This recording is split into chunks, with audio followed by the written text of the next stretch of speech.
Catus, Maximus here, just continuing on the series of these DeWalt 36 volt tools that I had picked up that I'm just doing quick reviews on. These 15 years old. At the time these came out, I think they came out in 2006, or they did because I have some tools that are stamped 2006. They were the most powerful cordless tools DeWalt had, and they were for a long time. The big issue is that they had early generation, they call them Nano, lithium ion phosphate batteries, and they just ended up having some issues. I guess I did a little more research since my previous video about the impact wrench. It was just a combination of the particular battery management system and then cells becoming so imbalanced that they just didn't work anymore, and that was a big issue with these tools. It's a real shame. What ended up happening is DeWalt just discontinued the entire 36 volt lineup. And notice this was before they were doing the max charge voltage, like things are 18 volt tools or 20 volt max. They're 40 volt lawn and garden tools are actually the new 36 volt. And that's kind of what the shame was, is that these were the most expensive cordless tools that DeWalt had at the time. And they were actually, I mean, they had a lot of intentions of these of being around for a long time. Like the impact wrench, I assume, with this reciprocating saw, that they really were as close as they could get to corded power in a cordless tool. And like this has just an all-metal gearbox. These were really built like corded tools. They have really large, they're brush motors, but when you're talking 36 volts, I believe even on the website they were advertising 750 watts of peak output out of this, which is real surprising. This is their old, more oval type ergonomics, a little bit larger. Their newer ergonomics are good. But anyway, this discontinued everything. The 36 volt series was rare, so it's very hard to find aftermarket batteries. I couldn't find any. I could find some old stock for like $200 to $250. So it's just a real shame that DeWalt just let all the customers down just by basically canceling everything and canceling the batteries. Instead of simply making their new lawn and garden equipment, just them rating it at 40 volts and making batteries that were that would still slide into these old 36 volt tools. That would have been pretty cool. Unfortunately, they didn't do that. Somehow, magically, I do have a battery that is stamped 2006.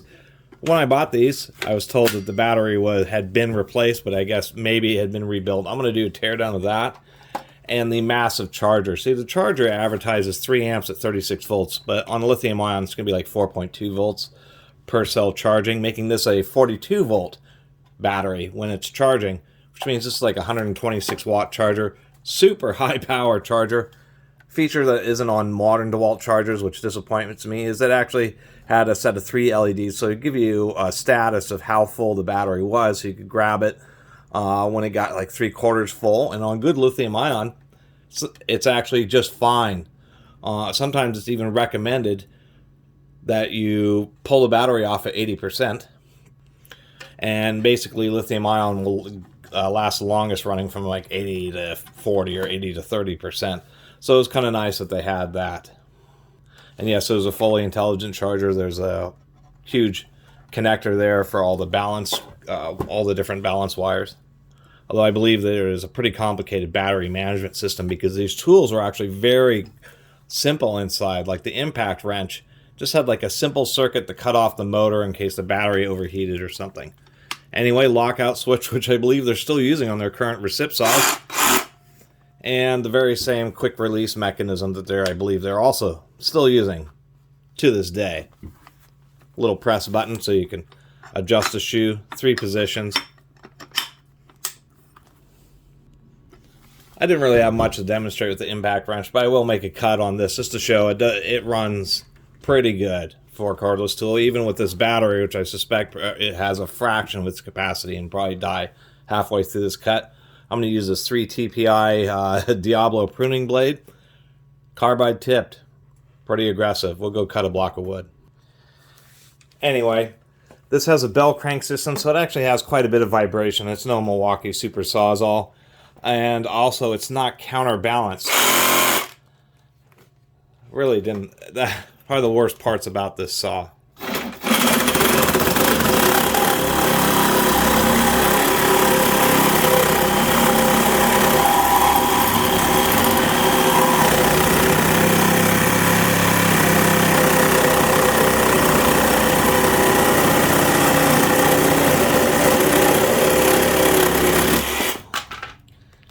I mean, compared to a quartered saw, I think this only has 1 inch of stroke instead of 1 1/4 inches.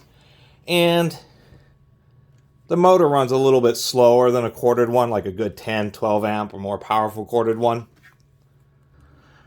But you could hear it, it may be slowed down a little bit, but it went through with more than enough power. And this is a 6x6. So anyway, I had one little gap there, but it went through that 6x6 just fine. Of course, that was never the issue. The issue was the batteries, and then the fact that they decided to obsolete them. And this was still a pod style battery. There have been no problem with them continuing to make compatible batteries, but maybe it had something to do with the battery controller that was in these, that they wanted to go concentrate more electronics in the tools rather than the battery itself, probably to make it, you know, cheaper to manufacture or something. But it was pretty lame because they already had a system going. And maybe these old tools were too reliable because they were just super basic electrics inside them. And speaking of some of those electrics, I guess what we'll do is give this a quick teardown. It's always fun getting these off. It appears this front plate here is going to end up helping hold on the boot. I suppose we'll take a look at the back end first, just to take a quick peek at the electrics here. Something you don't actually see, and on the other DeWalt, the impact wrench, it wasn't like this, but this last little screw at the back of the handle isn't a T15. It's a T10. And it's kind of odd that they have one like really small screw right there.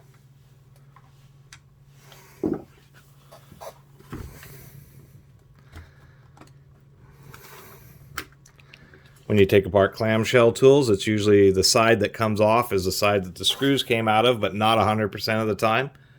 And that's because many of the parts are actually set in the one side. As we saw with the impact wrench, since both of this is built, I mean, this was built just like the quarter tool. It really is. I mean, with the handle that goes onto the one-piece molded motor housing here. As we can see, heavy-duty brushes, clock spring, wide brush. It might be hard to see, but that's copper colored, so that's a copper impregnated high conductivity brush. Welded contact with a decent or a size spade connector to connect the power. 40 amp automotive type blade fuse, which I think is just there to protect against certain short circuit situations. Obviously this can't, 40 times 36 is 1440 watts. Obviously this can't take quite that much power. But it really was kind of designed like a quartered tool. Now what's real interesting is it appears a bit more complex electronics, but not by much. And this tool this is a 2007 tool. You can look inside the handle, the date, the DeWalt tools. Now the impact wrench just had a rocker switch on and off. This is variable speed. And so this may be part of the variable speed circuit in there. There was a real simple circuit inside the impact wrench, but this we can actually see the whole bundle of wires going up to the trigger switch.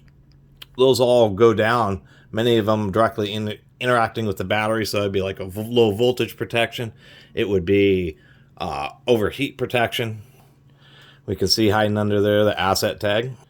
I always point those out because it's just blows me away that people steal so many power tools that 15 years ago they were having to put the protective radio tags, inside the tools.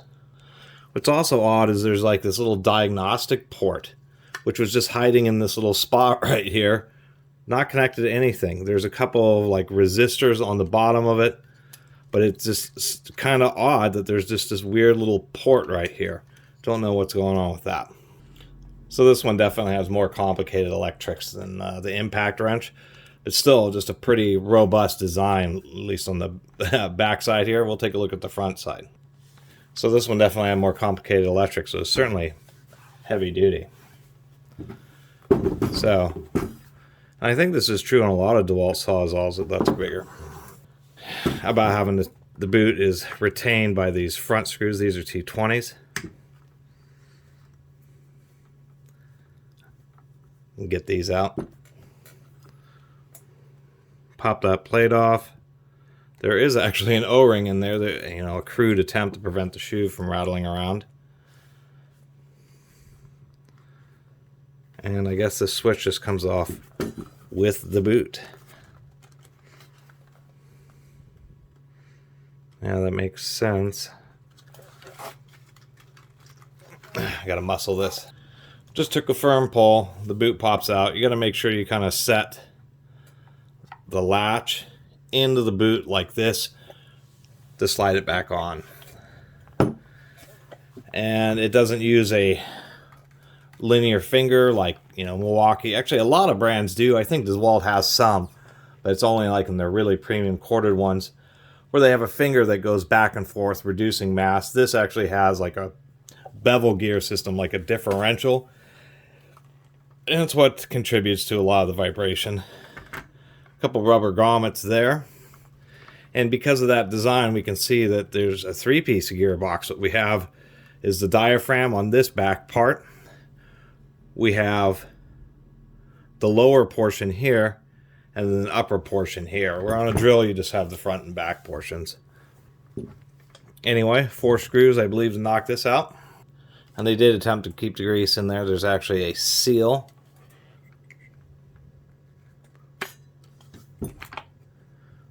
Still isn't held on that tight. Top of the gearbox. Comes out. This upper little metal area is just a place for the rod. It is a hollow rod. They're trying to reduce the weight as much as possible. Runs on a couple of bronze bushings. And then in here we just have the motor that spins this crank. Here's a little needle bearing here. And its outer race, which goes into that slot. So as this goes around, it's just dragging this back and forth. Interestingly enough, they had this little metal plate right there, which I suppose helps prevent this gear from wanting to ride up and interfere with the reciprocating rod mechanism. We'll see if we can't pop this gear out. It may be easy, it may not be so easy just because of how tight the fit. I assumed it wouldn't just pop out. I assume the bearing's a press fit down in there, and then they have a little C-clip right there, which I think is kind of interesting. And so I assumed that this was on a post that spun inside a needle bearing, but instead it appears that this is just a post, and there must be a needle bearing inside the gear. Well, I was going to try to get under the gear. I'll spend another second, but there's this little circlip I was just mentioning, and I guess this plate here is just like a backup. But since that circlip is just a round clip on a undercut on the post down in a bore, it's mighty difficult to get at. Well, I guess it's really designed not to be certainly not very serviceable. I've taken apart other DeWalt Sawzalls, but never has the gear been quite this stuck. And it seems it's essentially the gear and the teeth, I assume, are life of the tool. If this gearbox blows out, you're just replacing the whole darn thing. At least that was the intention. I'm sure there isn't any parts for this now. But let me get this back together. There's at least a basic look inside. You know, just like in a drive shaft, you have the power coming in, then you have a set of, they'd be helical cut. These are the bevel gears, and this would be like a differential ring gear. Instead, it just acts kind of like a crankshaft, that little needle bearing once again, sliding this back and forth. And as we can see with the 2 screws here, this is just a clamp on a round rod. It's a super simple design, just high vibration, cheap, and it was always disappointing how often DeWalt did use this. So anyway, and I probably should have popped the motor out, but I figure everybody's seen a motor is a motor. This isn't going to be specially built and heavily duty wrapped like they used to do back in the old days. But besides that, not a bad design. Unfortunately, the way they press fit all that, the whole gear assembly with that, just about impossible to remove clip. If I really would have battled with it for a while, would have got it out, but it, not really worth the hassle. It's just more of a basic look at the internals of this old DeWalt tools. Back from the era near the beginning of YouTube. So there just isn't a lot of videos about these original 36 volt tools, much less, you know, look inside and to see the surprisingly complicated electronics that the Reciprocating had over the 36 volt impact. I'm sure the drill will be pretty complicated too. I mean, they were heavy, but as the demonstration showed, they had all the power you needed 15 years ago. But it sure is nice now, because basically with all the brushless stuff and more modern lithium-ion batteries, which are much more reliable. They're not perfect, but they're a lot more reliable than these old Nano batteries, except for this one. We'll end up tearing it down to take a look inside, see if it has been rebuilt at some point. Because the big sad thing, you can still find, you know, like this on Amazon, you can find advertising.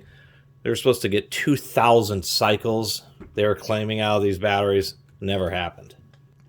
But maybe I have the Goldilocks one, but they were. If you were willing to deal with the weight and the high price, I mean, 15 years ago you could have had very powerful. This really was. It cut right through that 6x6. That wasn't like being compressed together or anything, but nonetheless, that was a big tall cut, and it just did it absolutely fine. Plenty of power. Just a shame DeWalt decided to nuke these. But once again, the 20 volt stuff is basically, I think, the same power, or near the same power, the brushless, and just a lot lighter weight. Although I don't know about the Reciprocating. I've never owned one of the 20 volt Reciprocatings. I don't know if it was built quite like this, because at least the physical construction, this is just like their corded tool. Maybe the gears and everything are a little smaller, but nonetheless pretty good. Anyway, I really appreciate everybody who's been watching and subscribing, and if you haven't subscribed, please do. Until next time, Catus Maximus out.